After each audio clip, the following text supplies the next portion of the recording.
Akhir sekali, besar harapan kami agar anda semua dapat menjalankan tugas dengan penuh integriti dan sifat insan.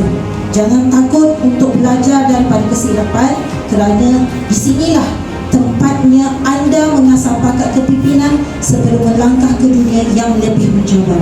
Kita bukan digelar pemimpin pada hari ini. Sebenarnya Nabi sebut semua kita adalah pemimpin. Paling kurang adalah pemimpin kepada diri sendiri. Dan sebenarnya paling besar, sebab dia nak bawa diri dia ke mana? Ke mana kita nak menuju? Kepada Allah lah, dan syurga. Itu kita punya dipersoalkan nanti. Bahawa kami pemimpin muda sekolah menengah agama Chua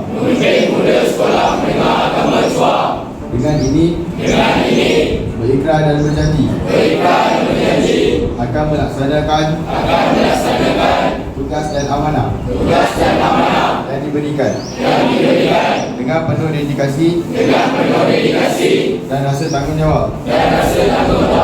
Kami berjanji akan sentiasa mematuhi peraturan sekolah, menjaga nama baik guru-guru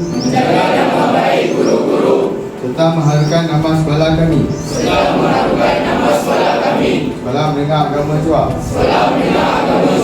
Kami juga berjanji akan sentiasa menunjukkan kedua hasanah,